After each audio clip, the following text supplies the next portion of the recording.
ஒரு முறை உலக உயிர்களுக்கு படியளக்க புறப்பட்டார் சர்வேஸ்வரர். நந்தி மீது ஏறி உலகை வலம் வர புறப்பட்டார். அப்போ நந்தி நினச்சது, உலகையே காக்கிற சர்வேஸ்வரரையே நாம் தானே சுமக்கிறோம், அப்போ அவரை விட பெரியவன் நான் தான் அப்படின்ற கர்வம் நந்தி மனசில் வந்தது. உலகை ரட்சிக்கிற இறைவன் இல்லையா? நந்தியினுடைய நினைப்பு நல்லாவே தெரிஞ்சது அவருக்கு. கர்வத்தோடு இருந்த நந்திக்கு ஒரு பரீட்சை வைக்க நினைச்சாரு ஈஸ்வரர்.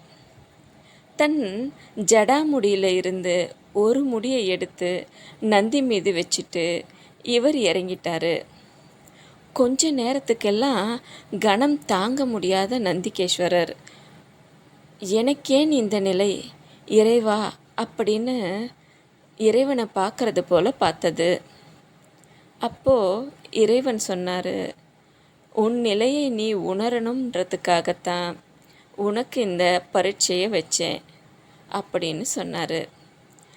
நம்மால் எல்லாமே நடக்குது அப்படின்னு நினச்சிட்டு இருந்த நந்தி அப்போ தான் உணர்ந்தது, எல்லாமா இருக்கிற சர்வேஸ்வரனை தவிர வேற எந்த சக்தியும் இல்லை.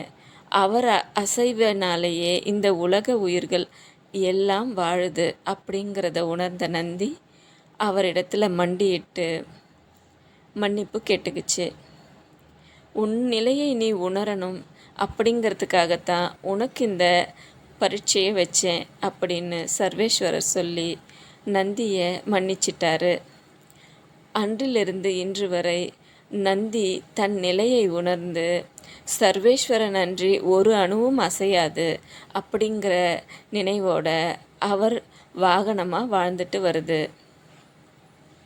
மற்றும் ஒரு நல்ல பதிவில் சந்திக்கலாம்.